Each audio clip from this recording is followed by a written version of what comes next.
anggota Polsek Pagaralam Selatan dan Sabhara Polres Pagaralam untuk kesekian kalinya menggagalkan aksi balap liar yang kerap terjadi di jalan dua jalur air Perikan yang dilakukan ajang perjudian para pembalap liar. Kapolsek Pagaralam Selatan Ibda Akhiruddin mengatakan pihaknya menerima laporan dari warga yang resah terkait maraknya aksi balap liar di jalan itu.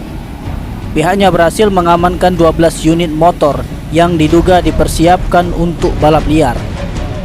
Bukan hanya itu, pihaknya juga mengamankan pengendara dari belasan motor itu. Diketahui sebelumnya, unit Polsek Pagaralam Selatan mendapatkan informasi terkait akan ada balap liar di jalan dua jalur air Perikan. Saat diamankan petugas, sepeda motor yang ikut balap ditinggal oleh pemiliknya dan itu dibawa ke Polsek Pagaralam Selatan. Polisi akan juga terus menindak apabila ditemukan aksi balap liar, bukan di lokasi yang langganan balap liar saja, melainkan di lokasi manapun. Hal itu untuk menciptakan suasana Kamtibmas yang kondusif dan mengimbau bagi warga sekitar agar selalu proaktif atas balap liar yang meresahkan ini. Petugas juga memberikan sanksi tilang kepada pemilik motor dan dipaksa untuk memasang kelengkapan sepeda motor guna memberikan efek jera kepada pelaku balap liar.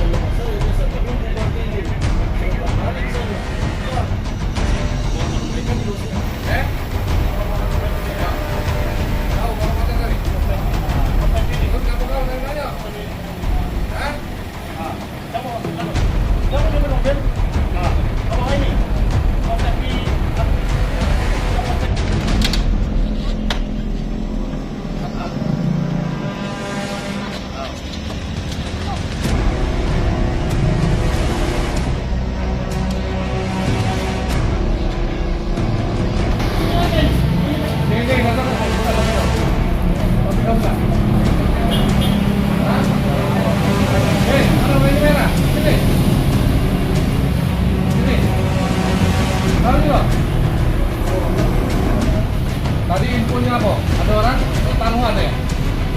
Hah? Taruhan apa? Berapa mereka taruhan? 100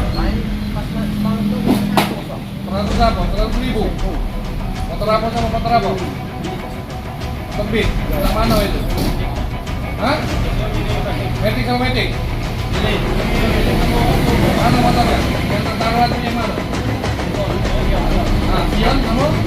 Itu, semua itu. Nah, itu kamu tahu bahwa ada taruhan itu? Itu pesan melalui WA atau dari mulut ke mulut bahwa ada taruhan? Hah? Yang mana?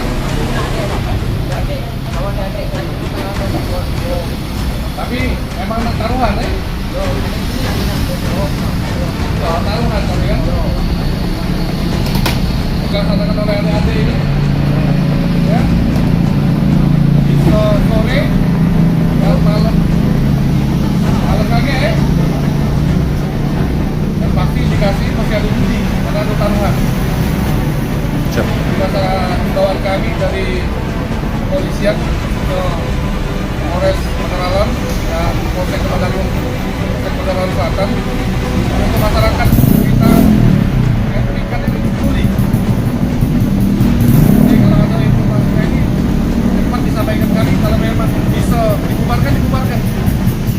Jadi bisa kepolisian masyarakat bantu tugas kepolisian untuk jaga harga murah. Sekian, terima kasih. Tim Liputan Sumsel Update TV, Nobriko melaporkan.